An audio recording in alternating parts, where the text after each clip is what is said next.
The Agenda is powered by DART, Delaware's transit service, moving forward.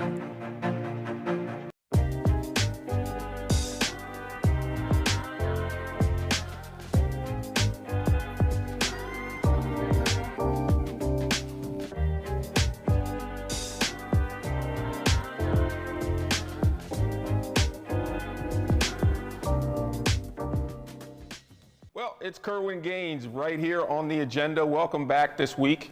Last week we had a great discussion about the Second Amendment and how legislation is working its way through Dover. This week's going to be a little bit different, right? You may know our next guest. Well, I know him from a different name. The name that he gave me today was Vincent Brown. That is not the name that took me through high school and through college. The name that I know is Vin Rock from Naughty by Nature. Welcome to the show. We appreciate having you on this week. All right, thanks for having me, brother. Good to be here. Always, we want to know a different side of politics, a different side of activism. A lot of people think that it's all about folks in state capitals and big legislative leaders. It's a lot of them are grassroots movements, some of which you're leading in New Jersey. And thank you very much for joining us on The Agenda this week. All right, great. Good to be here. Good to be here. So, I mean, tell us a little, for those that don't know, like we talked about off air about the generation gap. Some folks don't know, there aren't many, but some folks don't know about Naughty by Nature and how they impacted on the culture and what type of group they were. I know you as a hip hop legend. Some folks may not. Tell us a little bit about yourself. Yeah, so I'm 1/3 of a trio, Naughty by Nature. We're born and raised right here in the great Garden State of East Orange, New Jersey. And we got started together in high school. So that was the mid to late 80s. And we were actually a group called The New Style. And, you know, getting away from our old record label, we ran across Queen Latifah, who's also from our hometown of East Orange. She had already put out her music with the Flavor Unit. And it was just great timing. You know, we ran down on Flavor Unit. Just so happened Queen Latifah and her partner Shakim was starting Flavor Unit Management. They signed us as the New Style to Flavor Unit Management, but we had to switch our name because of our pre-existing contract. So lo and behold, we came up with the name Naughty by Nature, and we put out our first single, OPP, in 1991. So Naughty by Nature opened up what some people call the golden age of hip hop, which was that entire decade of the 90s. Absolutely. I mean, I can't do this without thinking of y'all, no matter where I am, no matter what football, basketball game, it always comes up. But how long has it been now? 30 years? Yeah, 30 plus years. I mean, we first came out in 1991, so now it's 2023, so we're approaching 32, 33 years. But this year, 2023 is the 30th anniversary of our second album, 1993, which was released in 1993. So that includes our hit single, Hip Hop Hooray. So this year, Hip Hop Hooray is officially 30 years old. Whew, I'm not going to say that kind of makes me feel a little old. I'm just saying, Yes. But it is definitely a milestone. The fact that you all as a group are still here is a blessing. And how are you going to celebrate that? Oh man, we've been doing a series of different events. We're working with the Universal Hip Hop Museum. They have a series of events. Our record label, Tommy Boy Records, they reissued the vinyl of that album. So this 30th anniversary double edition orange colored vinyl. So it's collector's items. We're doing that. And, you know, everything we're doing, a series of events just celebrating that milestone and one of the most important records in hip hop in the last 30 years. Absolutely. Now, I heard you mention something about the Hip Hop Museum. Tell us a little bit more about that. Yeah, so I'm affiliated with the Universal Hip Hop Museum. That's a mixed-use facility. It's going up, being erected right now in the birthplace of hip hop, the Bronx, New York. So I think there's almost like 100,000 square foot museum at the bottom, mixed-use retail, and then they're giving the residents of the Bronx affordable housing. So there's like maybe 300 housing units, and it will be affordable, and they will be condos. So it's home ownership to the people in the Bronx. So it's an incredible project, incredible give back, and we will have the Universal Hip Hop Museum anchored right at the bottom of the building, so people from all over the world will learn how this hip hop culture, originated, and we'll keep expanding, man, and keep telling the story. Right. I mean, if people don't think it's a part of our nation's history, they're crazy. It is something that we developed, a lot like jazz, that is developed right here in the United States, and it continues today. And it's not only that, but just a cultural and political point of reference for us here in this country. Yes, absolutely. And not only in this country, this hip hop culture has expanded all across the globe. Truly so global. Not only is it American history, it's literally world history. And just imagine, had it not been for hip hop, times the challenges that happen in certain corners of the world, what would human relationships look like without that commonality of hip hop culture? So, we thank God for hip hop culture, the music, all of the different elements, from fashion to breakdancing to the graffiti art. It's a universal language, and it brings people from all over the world together. Yeah, and I mean, it is truly a voice of our nation, and you have been a voice not only in the nation but in East Orange, New Jersey, and doing a lot of political things there. But before I get that, I want to go there. It says that you're also very familiar with the whole crypto and metaverse and understanding all that, but not just letting it be something that folks just kind of say, but you're actually going out to universities and talking to folks about this.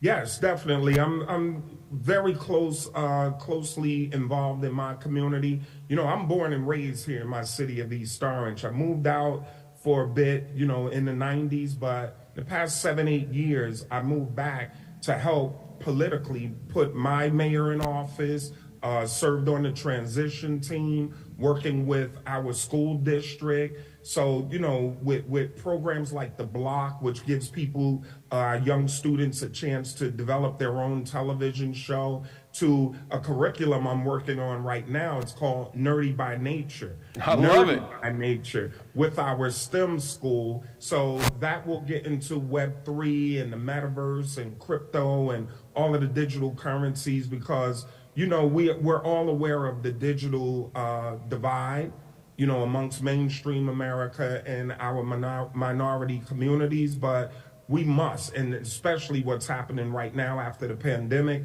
there's a great reset going on, and the wealth gap, the digital divide is just expanding. So we have to get on the front lines of this. We have to inform, educate our people, in particular our young people, so we don't get left behind. Yes, absolutely, and I'm glad to see that you're doing that. Now, talk to me a little bit about your work with Mayor Green, Ted Green there in East Orange, New Jersey. You guys have really worked together on several initiatives.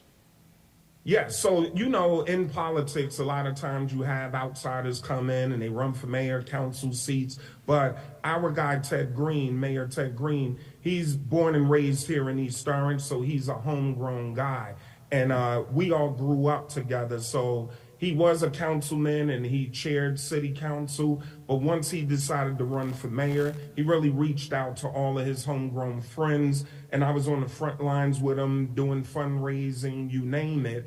And then during his first term, actually his first 2 terms, I served on the transition team for recreation and cultural affairs. So we were tasked, and my committee was tasked with going in and around the city, looking at our recreational facilities, all of our parks. We did assessments, and we submitted reports to the incoming administration. And based on those reports and recommendations, they serviced our cultural affairs and recreational facilities. So of which we put together a beautiful skate park in our city. So it's good to see, kids from other communities. Yeah, that's a big, diverse sport there. It's bringing in people from all over the community there, all over the state, I'm sure. Yes, definitely. So, when I roll by entering the parkway, it's good to see just that mix of kids getting along, getting their practice on and rocking out to the skate park. But Yeah, definitely. I'm hands-on, 10 toes down, right here in my hometown, and nothing feels like it. Nothing feels better. You know, you're home, you're here, you have access to the police department, city hall, board of education, health department. No matter what, it's like you have your own little utopia here. So I love the fact that you're rooted into your community. You don't find that a lot, especially with, I want to be honest, with celebrities, right? So a lot of them go to either coast, kind of reroute themselves, but it's great that you've come back home. Well, you may have never left home, right? And you're focusing on your community. For East Orange, what are the things that are challenging to them from a governmental standpoint, and what actions are you and the administration of Ted Green doing to help alleviate these problems? Yeah, so I think for a lot of inner cities, it's all about live, work, and play, right? So one thing we've tackled here in the city of East Orange is tons of development, and it's trending all across the country, but in particular here, we've done a great job with attracting developers, building housing. Of course, you have to have market rents and market, housing to attract a certain tax base. And then on top of that, the challenge is affordable housing. So all of that is being worked on. And then, of course, there's your crime. So we've cleaned up our crime incredibly. And then there's the educational system. So, with that tax base, you're able to fund and funnel more funds into the Board of Education, get our schools up and running. Actually, my former high school was demolished and rebuilt. It's now named Cicely Tyson School of Performing and Fine Arts. So outside of our regular public school district, we do have performing arts schools that kids actually get to audition in. And we're turning out tons of talented young people. We have STEM schools. I mean, it's incredible, man. And that's what it takes. And that's what I love about remaining in my hometown, because now we are legends, and it's good to see our young people, like another guy, John Amos, the famous actor. Yeah. He's from East Orange. Whitney Houston is from East Orange. So that's what encouraged me to remain home, because when I was coming up, I could always see Whitney Houston around the way, John Amos around the way. So for me to stay in my hometown and have our kids look up to me, KG Tretch, and say, wow, if they did it, we can do it, and they're still accessible. That's the most important part, or one of the important parts about remaining close in your hometown. Yeah, and you've succeeded, right? And you've done a great job. Let me kind of jump subjects again. We're dealing still in this country of divisiveness, right? One of the things that I find very funny is that regardless of where I am in the country, you will see someone who you don't expect to see have hip hop come blasting out of their car as you're next to them at the light, and you have to do a double take to make like something's out of joint here. What are some things, or how do you think hip-hop could help ease our racial divide in this country, and help bring us together? When people think, oh, well, it's all about hatred, and it's about violence and misogynistic ideas and all these other things, how do you think hip-hop could really help with that? Well, I think, again, we're celebrating the 50th anniversary of hip-hop right now. So when you really look at it, your average 60, 65-year-old, they're actually approaching 70-year-old, they grew up on this hip-hop culture, and it was a disruptor in music, and there were different elements. So from breakdancing to DJing to graffiti to rapping itself and the music element, there's so many people who participated in the rainbow of activities in hip-hop. And then culturally, a lot of people from the suburbs or different ethnicities, they understood the challenge of inner city. So with the Blacks and Latinos, they understand that, wow, these guys had nothing. They understood the challenges that minorities face with government working against them. So I think that it's been very helpful that we have had so much support from outside communities, because when it comes down to it, hip hop and rap music was underground. But once it broke mainstream, I mean, listen, we're a minority in this country. So there's tons of white people who invested in hip hop, attended the concerts, bought the music, bought the merchandise. So it's enabled us to pull ourselves up per se by the bootstraps and then reinvest in our communities, participate in politics. We even have our brother, Councilman Do It All Dupree Kelly from the famous rap group Lords of the Underground. So he made it his business to run for city council. So he's in our neighboring city, the great city of Newark, New Jersey, with Mayor Raz Baraka as the mayor. He's councilman there now. So it's like as hip hop matures, as we understand what we need to do to help and support and sustain ourselves, you grow more mature and you start doing and making more mature moves. So approaching, city council, running for office, just growing up and glowing up is what this is all about. Yeah, I love it. Just quick question for our young folks that are watching. What was it like? How old were you when you started to really become famous? When I was growing up, we had Yo MTV Raps. You guys were on there all the time. How old were you and what was that like? I mean, the peak of popularity. Right. We got signed to Queen Latifah Flavor Unit in 1990. We signed our first deal with Tommy Boy Warner Brothers Records around that time. And then OPP came out the summer of 1991. So I'm born in 1970 and it's easy to peg everything. So I was 21 years old when we came out with OPP in 1991. So if you can imagine, we didn't get a chance to go to college, but we were right there, college age, having the time of our lives, multi-platinum artists. We were doing every spring break, every college town. It was incredible, man. So, to be famous that young, but to be rooted and grounded in our hometown, I think that's what really anchored us, where we didn't get lost and get strung out as, you see a lot of musicians or artists or talented people do. So it's really important that we were homegrown and our hometown, supported us and anchored us. So when we went out there and we blew up, it wasn't just about us. We had a lot of love and support and people who invested in our brand. And that's the way I feel till this day. 32, 33 years later in the game, this isn't just our brand. It's all of the people who supported and loved us and invested in us. So it's our brand. So through that, as you're developing your brand and you're transitioning, I think you'll always be Vin Rock, but as you're transitioning, what made you say, what, I want to do more in public advocacy, I want to do more in pushing into politics, I want to do that? Like what was that why in the road that made you go that way?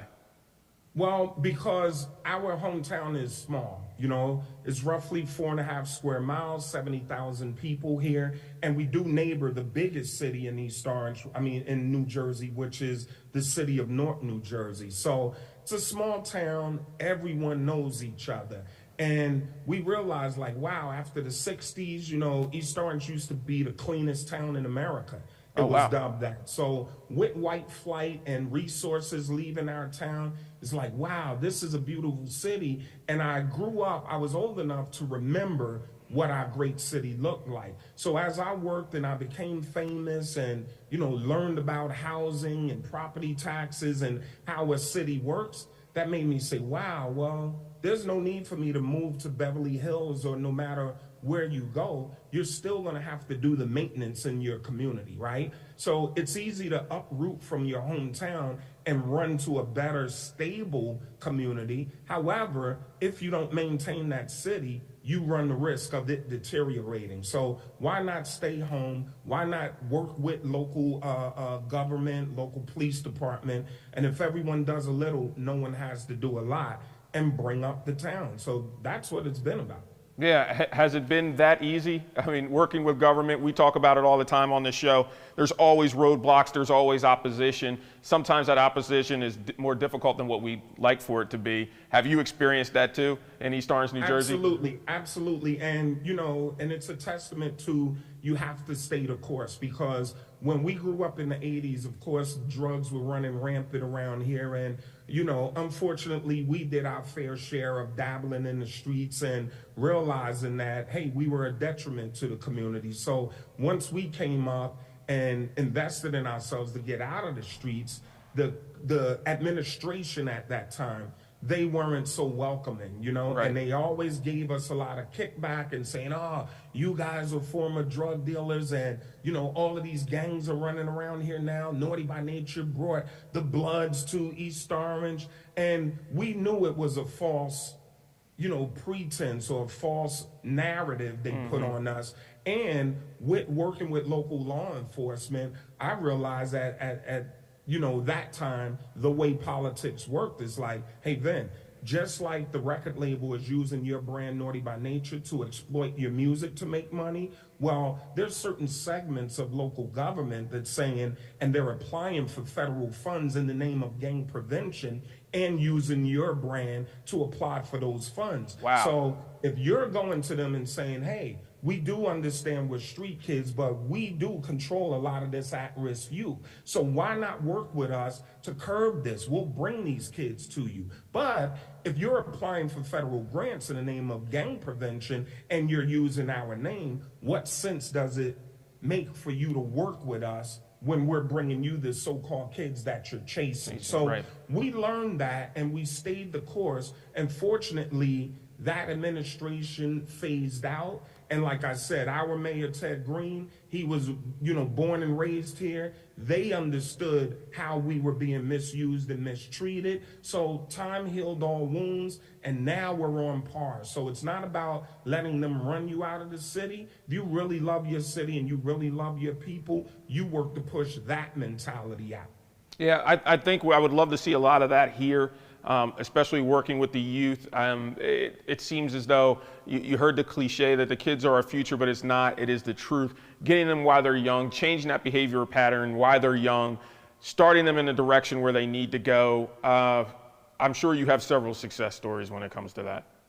Yes, absolutely. And the thing is what I do appreciate about my hometown, again, it is a small town, East Orange is 4.5 square miles. Only 70,000 people, 70,000 plus residents here. So it's really a manageable city. And, I look and I go around the country and around the world. Some of these larger cities are so much more difficult to manage. So I feel that if I stay on the front lines, if I lead by example, although our town is small, we could use that as a starting point and show our peers in the industry what we're doing and encourage them to mirror what we're doing. I love it. I love every minute of it. Jumping subjects, are we going to hear something from you in the future in regards to hip hop? Are you retired? Is it over? What is it? I know. Well, right now, Tretch is out doing his thing, but we still have Naughty by Nature intact. And then KG and I, the DJ and producer who produced Next, Janae, Jaheem, he and I have a new project called Illtown Sluggers. So we have the Slugger Music record label. We're developing new artists. If you follow at Illtown Sluggers on Instagram, you'll see what we're doing. We're releasing tons of singles on new artists. One in particular is our guy, Ryan Lane.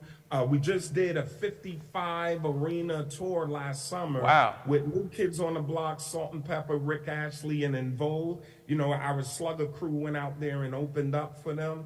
And man, we're still out here spreading joy, spreading love, spreading good music and good vibes. Yes, and you're just bringing back high school and undergrad and all those times for so many Delawareans that are watching this today, people all over the country. I mean, you were truly a soundtrack to our youth. We thank you for that. We're looking forward to seeing you again at the not only the 30th anniversary of Naughty by Nature and your album, but the 50th anniversary of hip hop and the brand new museum that will be in Bronx, New York, right? Absolutely, absolutely. And those great things there. As you progress, because I have a feeling that we are going to have either it be Senator Vincent Brown, or it's going to be mayor or state representative, something.